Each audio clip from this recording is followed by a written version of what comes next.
कल तक गड़गड़ाती प्लाईवुड उद्योग की यह मशीनें कोरोना वायरस की वजह से शांत पड़ चुकी थी। प्लाईवुड उद्योग का हब कहे जाने वाले यमुनानगर जिले में लगभग 1000 प्लाईबोर्ड उद्योग हैं। यकीनन इन उद्योगों से हजारों लोगों की रोजी रोटी भी जुड़ी हुई थी, मगर कोविड-19 की वजह से देश भर में लगाए गए लॉकडाउन में ज्यादातर उद्योग धंधे बंद पड़े थे। इनसे जुड़े श्रमिक भी अपने मूल राज्यों में जाने के लिए बेबस होकर पलायन कर रहे हैं। ऐसे में भारत सरकार की ओर से व्यापार और उद्योग धंधों को फिर से पटरी पर लाने के लिए 20 लाख करोड़ का पैकेज देने का ऐलान किया गया है, लेकिन कुछ उद्योगपति सरकार के इस ऐलान से इत्तेफाक नहीं रखते। प्लाईवुड एसोसिएशन के यमुनानगर अध्यक्ष जे.के. बियानी की माने तो सरकार ने लघु उद्योग के लिए 3 लाख करोड़ की मदद नहीं, सुविधा देने की बात कही है। बंद पड़े उद्योगों को दोबारा शुरू करने के लिए 20% लिमिट को बढ़ाने की बात कही जा रही है, मगर इसके लिए व्यापारियों को ब्याज चुकाना होगा। उन्हें उम्मीद थी कि सरकार पहले से नुकसान झेल रहे व्यापारियों पर ब्याज का बोझ नहीं ला देगी। बियानी ने मांग की कि सरकार इस ब्याज को 5% पर निर्धारित करे। इसमें लघु उद्योग के लिए उन्होंने 3 लाख करोड़ बताए हैं एमएसएमई के लिए, और उसमें ज़्यादातर ये कोई आर्थिक मदद नहीं है, ये एक सहूलियत है कि जो काम एक बार ठप हो गया, लॉकडाउन हो गया इस वजह से, कोरोना की वजह से, तो उस काम को दोबारा स्टार्ट करने के लिए पूंजी की शॉर्टफॉल पड़ जाती है, क्योंकि पैसे फंस गए, स्टॉक भी पड़ा है। तो 20% लिमिट जो जिसकी थी उस पर उन्होंने एक्स्ट्रा लिमिट देने का प्रावधान किया है, लेकिन उस पर ब्याज लगेगा, वो कोई फ्री नहीं है।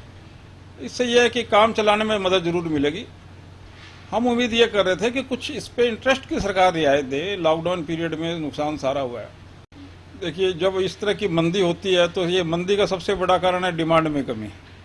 डिमांड में कमी को पूरा करने के लिए आमतौर पर सभी दुनिया में ये नियम ही रहा है कि सरकारें टैक्स कम करती है, जीएसटी वगैरह कम किए जाए 1-1.5 साल के लिए स्पेशल, तो ये डिमांड में बूस्ट आएगा।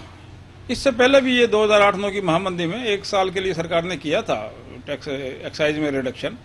तो जब जीएसटी काउंसिल के ऊपर है आजकल, ये सरकार के हाथ में नहीं रहा, तो जब काउंसिल की मीटिंग हो तो इस पे विचार होना चाहिए कि जो 18% वाला जीएसटी है उसको कम से कम जो है 10% के ऊपर उसको ले आए एक बार, और ये 1-1.5 साल के लिए दी जाए सुविधा, ताकि लोग इस दौरान मंदी में सामान खरीदे, उन्हें ये रहेगा कि वापस बढ़ जाएगा तो ये एक बार बूस्टर का काम करेगा।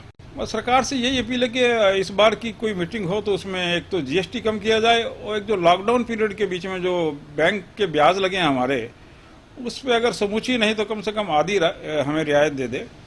और जो 20% अभी जो उन्होंने लिमिट बढ़ाने का जो दिया है पैकेज, उस पे ब्याज की दर जो है 5% तक सीमित रखी जाए, तो इससे हमें सहूलियत मिलेगी कि हमारे कुछ खर्चे कंट्रोल में आएंगे। देखिए, लोन लेके फिर काम चलाना तो अपने आप को कर्ज के नीचे दबाना वाला तो है ही है। प्लाईवुड एसोसिएशन के अध्यक्ष जे.के. बियानी ने बताया कि यमुनानगर में लगभग 1000 प्लाईबोर्ड से जुड़े यूनिट हैं, जिनमें रोजाना 50 करोड़ का उत्पाद होता था, जो आज 30 से 40% लेबर के साथ चल रहे इतने ही यूनिट की वजह से 10 करोड़ पर लुढ़क गया है। श्रमिक भी अपने घर की तरफ रुख कर चुके हैं। अब जब श्रमिक वापस आएंगे तभी 100% काम शुरू हो पाएगा। इसके अलावा जिस जगह से डिमांड आती थी वह रेड जोन में होने की वजह से वहां के बाजार बंद हैं, जिससे वहां की आर्थिक गतिविधियों पर भी ठप हो चुकी है। ऐसे में व्यापारियों की पुरानी पेमेंट भी अटकी पड़ी है। 360 फैक्ट्रियां हैं प्लाईवुड की, और विनियर वगैरह की मिला के 500 है, और छोटे आरे भी हैं, तो सब मिलाया जाए तो 1000 हो जाती है। इस वक्त जो प्रोडक्शन का लॉस है, लगभग 50 करोड़ रुपए रोज का प्रोडक्शन हमारा होता था, अंदाजा है मेरा, कुछ कम ज़्यादा भी हो सकता है। तो वो समझ लीजिए उसमें से अभी तो लगभग 10 करोड़ का ही हो रहा होगा जो परमिशन मिली है, उसमें शायद उतना भी ना हो। और ये नुकसान तो है ही है। अब कितना दिन चलेगा पता नहीं, क्योंकि श्रमिक जो है अपने घर जाने के लिए बड़े बेचैन हो रखे थे, वो पैदल भी जाना शुरू कर दिए थे। अब सरकार ने गाड़ियाँ वगैरह चलाई है, बसों से यूपी भेजे हैं, तो अब ये जब वापस आएंगे तब फुल फ्लेज काम चलेगा। और डिमांड भी जहाँ जहाँ रेड जोन है वहाँ सारे बाजार बंद है, वहाँ आर्थिक गतिविधियाँ बंद है, हमारी पेमेंटें वहीं से आनी होती है, तो वो पेमेंट भी जब बाजार चालू होगा तब पेमेंटें आएगी, फिर काम दोबारा शुरू होगा। भारत 9 के लिए यमुनानगर से सुमित ओबरॉय की रिपोर्ट।